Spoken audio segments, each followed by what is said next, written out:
Hello, everybody. You are listening to the Natural Healing Show for UK Health Radio. I'm your host, Catherine Carrigan, medical intuitive healer and Amazon #1 best-selling author. You can find out more about me and my work at catherinecarrigan.com and unlimitedenergynow.com.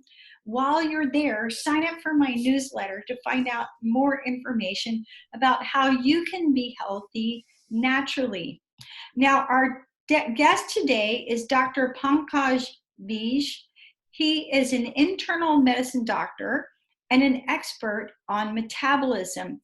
He is the author of Turbo Metabolism, and you can find out more about Dr. Vij and his wonderful work at drvij.com. That's Dr. DoctorVij.com. Welcome, Dr. Vij. Thank you, Catherine. It's a pleasure to be on your show. Thank you for having me. It's a beautiful day. So, Dr. Vij, how did you come up with the title Turbo Metabolism, and what does that mean to you? Well, I've been working as an internal medicine doctor for almost 20 years now, and much of what we see in our offices day to day is disorders of chronic diseases such as diabetes, high blood pressure, heart problems, overweight, obesity. And the question that everybody has is, how do I fix my metabolism? What's wrong with my metabolism? Something must be broken. So I really wanted to delve deep into metabolism and really come up with a practical, easy to read strategy for my patients and other readers to use to see what they can do to improve their lifestyle, to get their metabolism, their energy delivery system working in its optimal condition. Now, this is really, really important because we have an epidemic of diabetes, both in the UK and the US. So, Dr. Vij, for our audience, can you explain exactly what is metabolic syndrome and what diseases does it cause? Metabolic syndrome is essentially the condition of your metabolism not working the way it should. So if metabolism is about energy delivery, right, it's about getting gasoline, or in the UK, as they say, petrol in the fuel tank, and getting that to the engine so that it can propel your car, your automobile forward. That process is metabolism. In our body, it's the process of converting food into energy. And therefore, metabolic syndrome is a state of impaired metabolism where the metabolism isn't working the way it should. The diseases of metabolic syndrome comprise, again, the same ones that I mentioned in the beginning of the show: type 2 diabetes, cardiovascular disease coming from elevated cholesterol, high triglycerides, low HDL, increase in waist circumference, high blood pressure, all the ones that are the exact same risk factors for heart attacks and strokes, which are the #1 and #2 killers worldwide, not only in the US and UK, but the rest of the world is quickly catching up as well. Now, my understanding of metabolism, when people ask me to define metabolism, I say it's the sum total of the building up and the breaking down processes in the body. And if you're alive, and if you're in the audience listening, you're alive, you're aging. And so we're always breaking down. It's really a question is, are those two sides of our metabolism balanced? Now, Dr. Vij, what are the major causes that, a big picture, that cause our metabolism to be damaged? Well, the causes of damaged metabolism or impaired metabolism or dysmetabolism would be our modern day lifestyle, right? The so-called diseases of civilization are the result of impaired metabolism, which are all entirely related to lifestyle choices. It's our environment of the food, or they're not even food, but the substances that are disguised as food. It's really junk food, processed food, the processed carbohydrates that are the refined sugars, refined oils in the diet, which we have an abundance of. In anything that you eat that's coming out of a package is going to be a refined or processed food. The increase in sedentariness, we're more and more sedentary. We're spending really the majority, probably in some cases, 90+% of our waking hours either sitting in a chair or sitting in a car we're sitting in a couch, we're not sleeping, we're not managing stress very well. So it's an exposure to toxicities and being poisoned from every direction. And largely, to the largest part, it would be food choices. If you were to ask me what's the one thing, the largest contributor, it would be food, because food is the most profound way in which we interact with the environment. Now, that's a great answer, Dr. Vij. And my understanding from a hormonal perspective, if you have a damaged metabolism, your insulin's not going to be working well, and you're in some stage of adrenal burnout. Now, lots of people listening to this program, Dr. Vij, may not have been diagnosed with diabetes, but their blood sugar, their insulin isn't working very well. And when I like to explain insulin to my clients, I like to tell stories. So I say, if I go to my neighbors next door and I show up and I've got some donuts, the first time I show up, they may go, "Oh, Catherine, how thoughtful. Here's some donuts." And they may take, thank you for the donuts, and they take in my donuts. But if I go every day with donuts, or 3 times a day with donuts, then after a while they'll be like, "No more donuts, no more donuts." And that's how I like to explain insulin resistance, where your cells say, "No more donuts, no more sugar. We've eaten too much, we've overdone it." I like that. That's really good. I'm going to use it.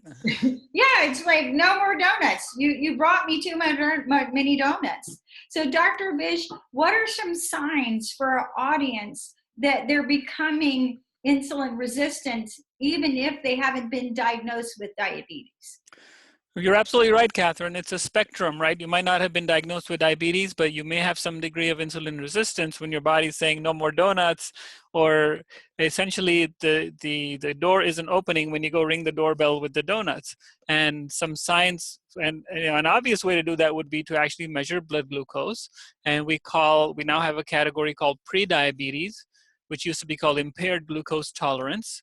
So your blood glucose normal really should be below 90. It should be about 85 when you're fasting, when you haven't eaten for 8 to 10 hours.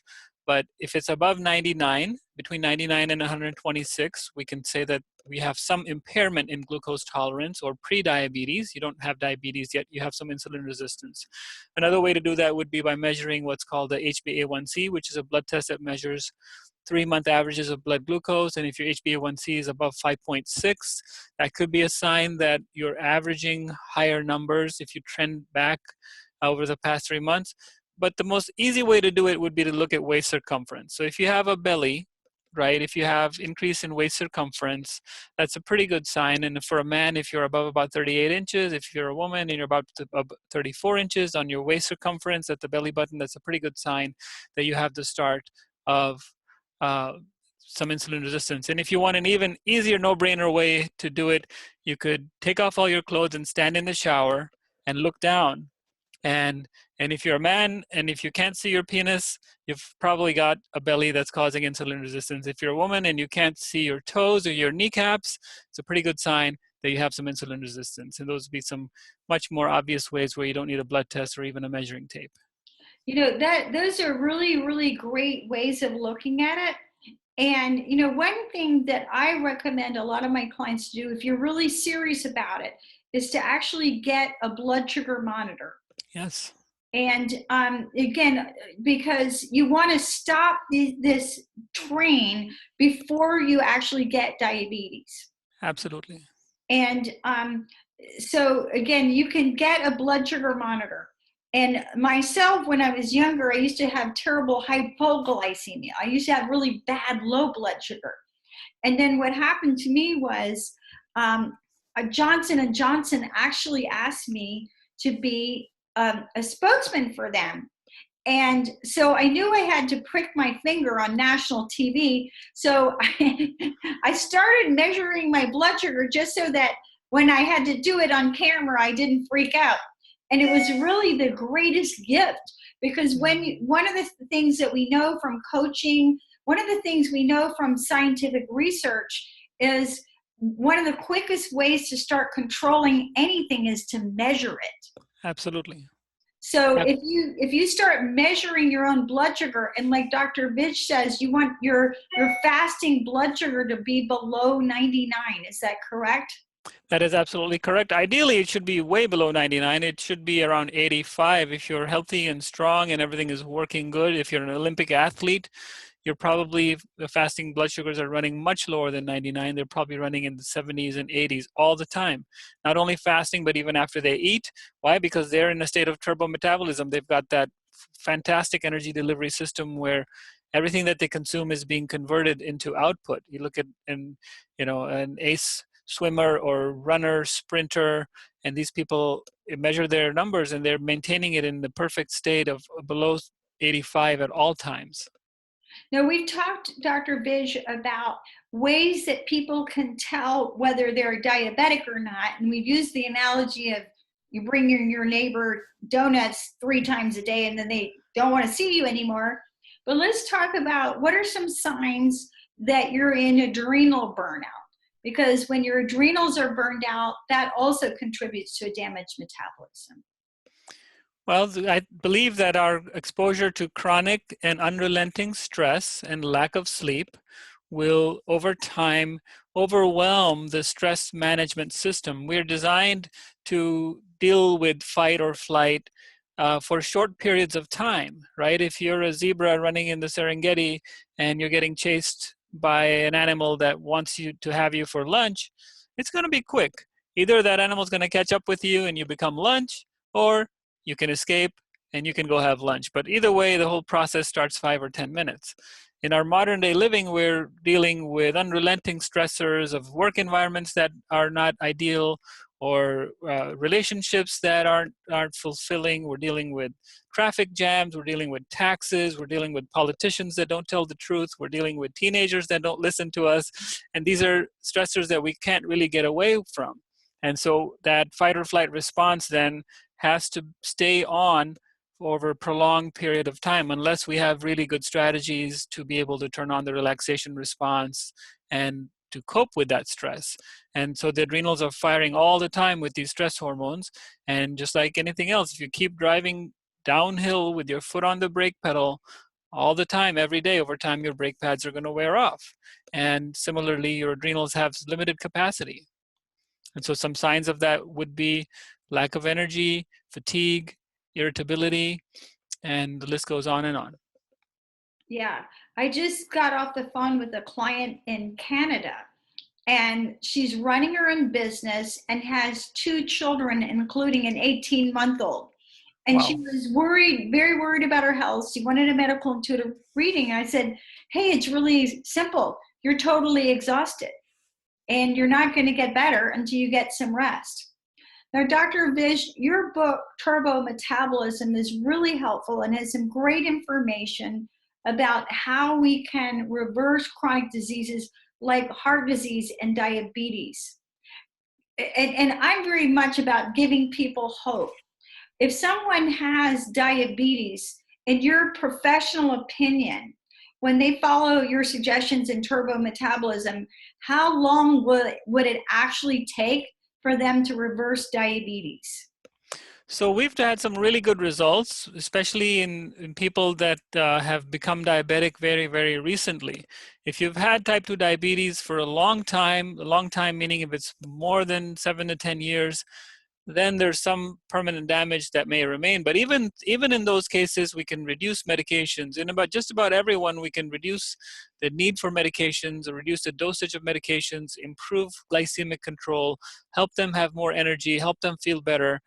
If everybody that follows the plan will have some improvement, but if someone was more recently diagnosed with diabetes in the last 5 to 7 years, we have really good results with actually reversing all the manifestations of their diabetes. We can normalize blood glucose without any medications. We can normalize their blood pressure. We can help them to lose weight and really improve the quality of their lives. And that is the whole purpose of why I wrote this book, is so I can get this message to as many people as we can. That's really, really exciting. And what about heart disease, which is still, our #1 killer? Heart disease is the #1 killer of people worldwide. Again, not just in the US and the United Kingdom, but worldwide. And all the research is confirming what we knew a long time ago, which is that a diet that is a nutrient-dense, plant-rich diet, a whole foods, plant-based diet with minimal salt, sugar, and oils can not only prevent heart disease, but it can also treat it. We can reverse blockages. We can restore quality of life. We can get rid of angina symptoms. People can breathe better. They don't need to be having extremity pain anymore that limits their activity if they can make these simple changes by mastering the master levers of health, which are what we do with our feet, forks, and fingers: sleep, stress, and love. Oh, I just love that. Now, Dr. Vij, what are the essential lifestyle ingredients for people to reverse their heart disease and reverse their diabetes? Again, the number one is food, right? So the maximum bang for your buck is going to be from food, because think about it, eating is the most profound way in which we interact with the universe. Other than the air that we breathe, we're taking in things from the universe into our mouths and making it parts of our body. So eating a whole foods plant-based diet, or a nutrient-dense plant-rich diet, a diet that's primarily plants, unprocessed whole plants, is going to be the number one key. So that's the forks. Feet is movement. We are made to move. We're made to be moving from place to place. We're not designed to be sitting in our offices like you and I are sitting right now. We're designed to be outside walking around. So that's the feet. We got fork, feet. The third one is fingers. Fingers is, what do we do with our fingers? People smoke with their fingers. 18 to 20% of the US population is still smoking. I'm sure the UK numbers are similar to that. But there's other ways in which we take in toxins too, other than smoking. It's exposure to environmental toxins, it's exposure to plastics, it's exposure to chemicals that are added to our food, disguised as food, that is. It's alcohol. I would put dairy in that same category as well. So it's feet, forks, and fingers. And the other three are sleep, stress, and love. If we can improve the quantity and quality of sleep, if we can have a strategy for mitigating stress to break it down into bite-sized pieces and have ways in which we can cope with it, that can go a long ways. And the third one is love, which is the supportive relationships of the people that care for us, that want to help us to succeed.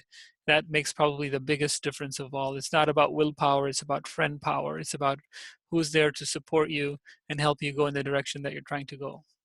Dr. Vij, I just really want to let you know how much I appreciate your message and how I agree 110%. Because when we think about love, that gives you the why, right? Absolutely. And you start with the why, you end with the why, right? You have to have a really good reason for whatever it is that you're trying to do. And you look at anybody that's accomplished anything great, or even you look at people that are doing things that are not so great. They all, if you ask them why they're doing it, they have a pretty good why. So that's the biggest motivator of all, is having a good reason for doing what it is you're doing. And until we can connect at that level of that why, the what, where, when, who, it doesn't even matter. And when you have the why, all those other W words just fall into place automatically. Yeah, I work with clients of all ages, and when you're 22, your why may be to look good. Right. But as you age, it's all about feeling good. And Yeah. as you age even more, it's about being around for your family and being of service to your community. And, having the energy to be able to, fulfill your soul purpose.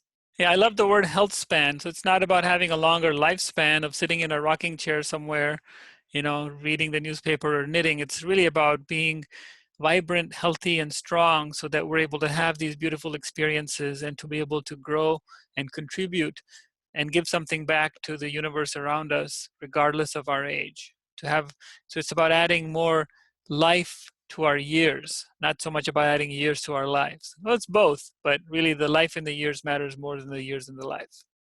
Now, Dr. Vij, your book, Turbo Metabolism, offers a holistic approach to healing from diabetes, heart disease, and other metabolic diseases. Can you share with us more your feelings and insights about our connection between our mind, body, soul, and spirit? Oh, it's profoundly connected, right? You can't really heal the body until you heal the mind. And when, Catherine, you talked about connecting at the why, that's all about the mind, right? You connect at the level of someone's mind, but you can even peel a layer below that, and it's really about their spirit and soul. It's about what moves them. You know, when you ask the right questions, you're going to get the right answers of really what is broken, what needs healing. And it's at the level of the mind and the spirit often that where the wounds are. And when we can uh, help to first uncover and then heal those wounds, the physical body heals on its own. And again, metabolism is about energy flow, and energy flow is life. And we can go into a more philosophical discussion about this, but prana, or life, is energy. And when we can direct that life force to the places where it needs to go, it can go and heal old wounds, old hurt, and create forgiveness and help us move into a direction of feeling whole once again. So there's no doubt that this is all the same thing. There's really no difference between mind, body, and spirit. It's all connected. Now, when I'm doing a medical intuitive reading, the first thing that I do is read someone's overall life energy. And you can have great life energy when you're 86, or you can have very low life energy when you're 33 because you're overworking and taking care of your kids and trying to be, a million people to everybody. Right. So, it's very important that we cultivate our chi.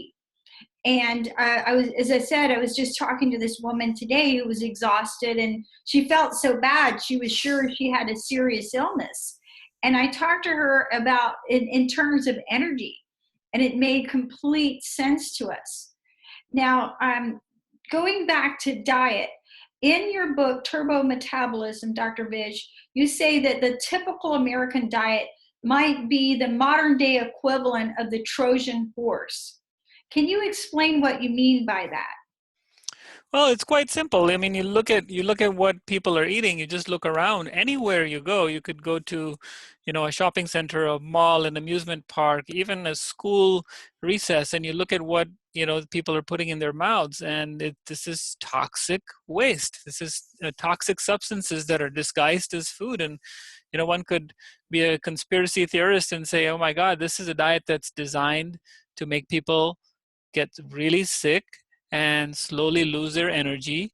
They won't die right away, but they're going to feel like they're just dwindling away and not be very happy and productive. This could be a diet that's designed by some terrorist organization that's bent upon wiping us out. You look at all the additives that are added, that are put into food to make it look a certain way, the colors, the textures, the mouthfeel, and they're addictive, right? I mean, they say right in the advertising, they say you can't just eat one. These potato chips are designed in such a way that they're going to addict you. Okay, so who's looking out for my own health? If I can't assume that just because it made its way to the shopping center, to the supermarket, that this stuff is all good for me. So we have to be our own advocates and choose whole foods that are unprocessed, that are unmodified, and ideally things that don't come in a package or come with a label, that come from the earth, that your great great great grandmother would recognize as food, are the ones that you should be putting in your mouth. Now, Dr. Vij, as you know, a lot of people really struggle to have the motivation to improve their diet. And if you study stress, changing your diet, that in itself is stressful, right? So when you're working with your clients and motivating them to make these positive changes, how do you do that? What is it that you say to people that turns on that switch so that they can develop the right mindset? Well, I think the key is to meet whoever you're working with, to meet them where they are, right? It's not, we don't want perfect to be the enemy of good, and we're all on a spectrum, right? So meeting the person where they are and making it into bite-sized pieces of change, something that they can swallow gradually. It could be one day, one meal, right? Let's just change one meal. Let's eliminate one thing out of your diet. Whether it's Okay, let's get rid of the alcohol. That's it. Nothing, you don't have to change anything else. Or when I have people think about moving towards a plant-based diet, one of the first things that we talk about is getting rid of dairy, actually. So because a lot of people are addicted to milk or cheese, and just eliminating that one thing, you can do everything else exactly the way you were doing. Just work on this one thing and see how they feel. Often they'll come back in 2 or 3 weeks and say, oh my God, my hands don't hurt anymore. Or, I'm not getting that mucus in my sinuses where I was coughing and sneezing all the time, or that rash that I had for so many years is gone. And now, right now they've got the proof that, hey, this is something that might be real. And then you slowly take steps in that direction. And, it has to be rewards. People have to feel good. They have to get that positive feedback. And slowly but surely, the results come in. They get the compliments from their family, from their friends, and within the right environment, with the right social support, the right physical environment, and the right mindset, you can really transform lives. And it's not rocket science, right? We've made it more complicated than it needs to be. But the truths are very, very simple. Now, I really like, Dr. Vij, your idea of picking one thing, that to do and just to be consistent about that. Like if you were going to ask me, I would say, pick one thing, maybe give up gluten or start juicing or making vegetable smoothies every day. If you make juices and smoothies every day, that's going to change your life. So can you list out for our audience, maybe some options other than, stopping alcohol or stopping cow's milk? What are some other great options that if they follow this, they're going to really feel a difference? Well, in terms of food, again, like I said, it would be, for one meal a day, make salad your main course for one meal a day. So you can do everything else exactly the same as you're doing. For lunch, I want you to figure out how you're going to make the salad the main course of the day, which means that you can't just have a few leaves of lettuce, right? It will need to have some hardy greens, some beans, some onions, some mushrooms, some berries, some nuts and seeds, maybe some fruit to make it, delightful and fulfilling, and see how you feel. Just that one meal, right? It's just in terms of food. In terms of other factors, let's look at sleep. I want you to dim the lights for, the hour before you go to bedtime. I want you to put your devices, your smartphone, your iPad, your iPhone, your laptop to bed. Put them in a cradle in the other room, right? 1 hour before bedtime. Dim the lights. Maybe put on some nice music. While you have a bedtime routine for your little children when they were little, or your babies, you need to have a bedtime routine for yourself that does not involve looking at screens. It might involve reading a relaxing book or listening to some nice music, right? When you wake up in the morning, have a routine of 5 or 10 minutes. Just sit and be with your breath, right?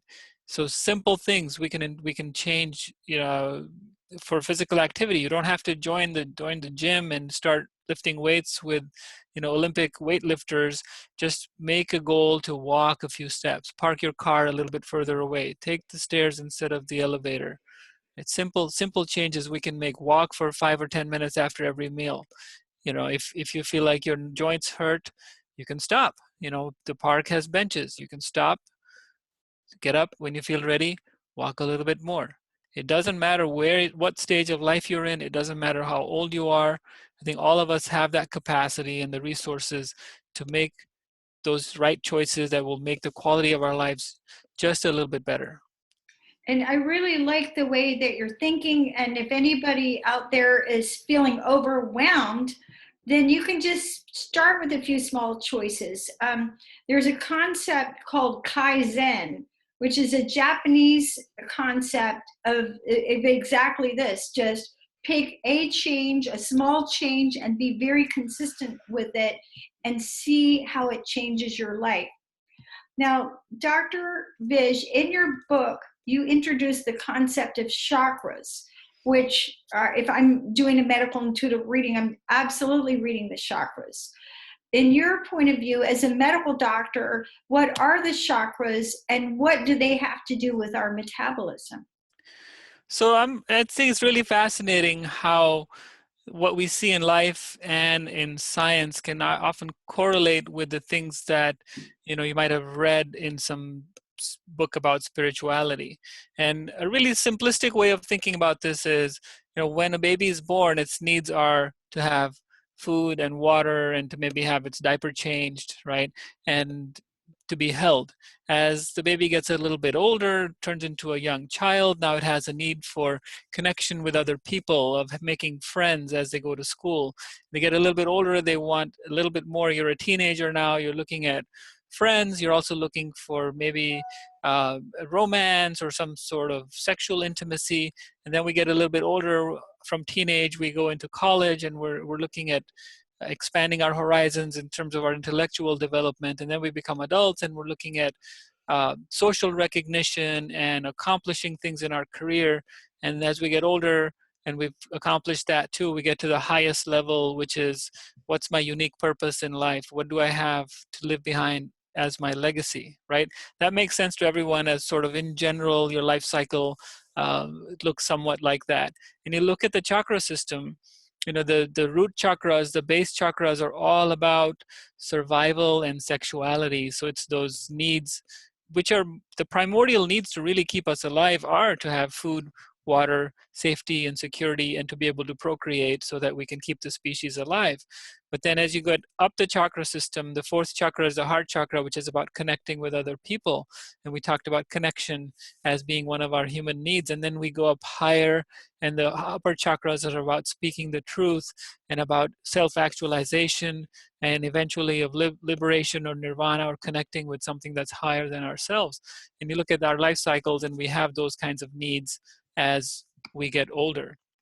And what I found when I work with people that have issues with their weight is, oftentimes they may have something that threatened their safety or security when they were very young. They might have been abused or raped, and now they're stuck in that safety and security chakra, where they're trying to fill that hole with more food, right? So it's an unmet need from past time that is being ineffectively filled by something that's not going to work very well, which is some sort of addiction, often to food, and they end up being 300, 400 pounds. Yeah, will you, you're doing a great job, and just bear with me. I'll be right there with you. And hello, I'm in the middle of a radio recording. I need help right now. So sorry about that. So you talk about, in your book, you share the acronym FAST, which is a strategy for learning new skills. And can you share with us, what does FAST mean? Well, this was actually adapted from my friend Jim Quick, who's a learning coach, and he talks about FAST as the acronym standing for F is for forget. So you want to empty your cup. You want to forget what you think you knew when you're trying to learn something new. A is for active. So it's active learning. When we're learning something actively, we're going to learn it much better. I'm blanking on the S. And the T is to teach it back. You teach it back to someone. And S is the state of mind that we're in. So if we're in the right state of mind, if we are relaxed, we have slept, we're in a right mind state to receive that information, we're going to learn it much faster. So forget, active, state, and teach. Yeah, and a lot of us, we think we know, we think we know how to eat right, and then that thinking that we know keeps us, from actually really learning. Absolutely. Now, in your book, you say that lean muscle mass is the single most important factor in metabolism. Why is weight resistance training such an important thing for us to be doing? Again, looking back at our evolution, right? We have evolved to move from place to place, to survive from threats that are, predators and other threats that can destroy us. And we have used our muscles. So our large muscles that help us to propel forward, to overcome obstacles, to climb over things, to crouch under things, are our best friends. And as it happens, muscle is one of the biggest tissues that metabolizes sugar. So when we activate large muscles, we activate our capacity to mobilize energy and to burn it up.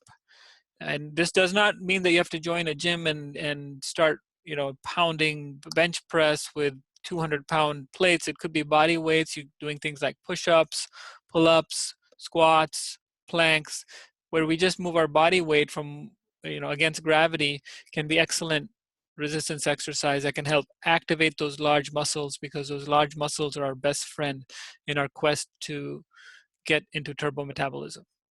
So putting this into practical terms for our audience, because basically you're talking about strength training. And as you said, we don't have to go to the gym. We can do body weight exercises, but how often do you think that the average person needs to do body weight exercise or strength training exercise? Like, give us a time and a frequency. So if I'm spending, say, an hour is the time that I have for exercise each day, I would say that I need to be spending about 30 minutes of that doing some sort of strength training. Could be with body weight. If all I want to do is walk, I could walk with some wrist weights, some ankle weights, or just without any weights, but walking up a hill would be a resistance exercise. If I'm riding a bicycle, the same thing. I could have a backpack on me, and now that's adding that much more weight that I have to push. If I'm riding up and down a hilly path, that's going to incorporate that much more resistance exercise where my legs will have to push a little bit harder. And how often, personally, I try to exercise an hour every day. What's your prescription for exercise for people to have turbo metabolism? Yeah, it is exactly what you're doing. It should be 300 minutes a week. So 60 minutes for 5 to 6 days a week is the key. And when people ask me how many days they have to exercise, my tongue-in-cheek answer to that is, oh, you only have to exercise on the days that you eat. Yeah, good answer. Now, there's been a lot of talk about recently about fasting, Mm-hmm. and but what is your best advice regarding meal timing and frequency? So fasting isn't anything that's new. I think humans have known fasting for thousands and thousands of years. What the research has recently confirmed is something that's different from what we used to say, where we used to say, oh no, you have to eat 3 meals a day and 3 snacks. You have to be eating pretty practically all the time, where that turns out that that's not exactly true. We're actually, again, looking back, I like to tie everything back to evolutionary biology. In the way that we've evolved, we would have gone through times of feast and famine, right? Lots and lots of famine, lots of times where we're hungry and we're searching for food. Once in a while, you would find some food, you might gorge on it, but other than that, you're looking for food. And when we are in that non-fed state or fasting state, that's when the blood glucose is able to normalize, and therefore the insulin level normalizes. When the insulin level is low is when we go into fat burn. So the body doesn't have to prioritize mobilizing the fat stores when you're constantly bombarding it with energy from the outside. It's like, if you think about a car, it doesn't have to go into, if it's a hybrid car, it doesn't have to get power from the stored battery as long as you keep giving it easily available fuel from the outside. So it's when we don't have alcohol, sugar, fats, carbohydrates, any of those coming from the outside is when the body's going to say, oh, I have 28 days of stored fat in me. What am I worried about? I can just mobilize this fat. So if we can time our meals in such a way that we have periods of being in the non-fed state. And in very practical sense, that could be by shrinking the feeding window to 8 hours. So if we start eating from 8 in the morning and we quit eating at 4 p.m., which in a lot of cultures people have done for thousands of years, where they wouldn't eat after sunset. So if you quit eating at 4 p.m. or 5 p.m., now you've got the remaining 16 hours until 8 o'clock the next morning, when you're going to be mobilizing and burning some of that energy. And the other thing that would do is obviously eliminate a lot of junk food and snack eating that happens in the evening when we're mindlessly eating ice cream or popcorn or potato chips and watching something on the idiot box. And instead, we should be outside walking. That's great suggestion. So if you've got a client who's got diabetes or insulin resistance or pre-diabetes, when they simply eat within an 8-hour window and fast for 16 hours a day, what sort of changes do you see in their blood sugars and in their metabolism? So it's interesting. You would think that their blood sugars would go way down, and they don't, right? Because our body has a way to maintain those levels. So the blood sugar levels actually stay very constant. Their levels for all the essential amino acids and protein derivatives stay constant. What we do find is that there are more free fatty acids in the bloodstream because fat is being mobilized from the stores, brought to the bloodstream so that it can be used as fuel. So we want those free fatty acids to be burnt, to be used as fuel. They feel just as energetic or actually more energetic. Brain fog clears up. They might sleep better. Their exercise performance improves. They feel better in every way. And not to mention they'll sleep better because now they had 4 or 5 hours to digest the last meal of the day. So the blood is no longer going to their intestines in their stomach when they're going to bed. The whole digestive process has settled down, and they can sleep much more peacefully without being disturbed by the digestive system actively processing that meal that was eaten really late in the day. Okay, now you gave us a specific prescription on how many minutes of exercise per week do we need to get? We talked about 300 minutes. 300 minutes of exercise. Okay, that's 5 total hours. And what do you see as being some of the biggest exercise errors that people make? Some of the biggest exercise errors that people make is not setting a time and place to make it happen. Like anything else, if we set a time and place to make it happen, it becomes more automatic and it becomes a default setting. So setting a time and place to make it happen would be the biggest error. The second error would be not grading exercise. So we increase the exercise intensity over time, and just keeping on doing the same thing over and over and over again is an error because your body figures out how to do that task very easily and you don't really gain anything out of it.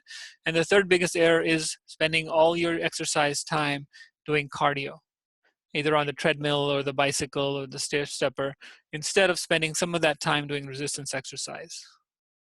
Yeah, well, a lot of people will walk for exercise, and walking is great. I walk my dog every day, and I think a dog is a man's best personal trainer. Yes, indeed. Yes, Yeah. indeed. Walking is great exercise for someone that was doing nothing. I think walking and getting up to that 10,000 steps, which is equal to about 5 miles, is a good place to get started. But once you get to that baseline, now it's a time to challenge your body, to grade it further, to get into more of the resistance exercise in there, and then also working on things like balance and flexibility and endurance as well. So that's 10,000 steps per day for 5 mile walk, 5 miles a day. That's the minimum. Minimum. That's good to hear. Yes. Yes.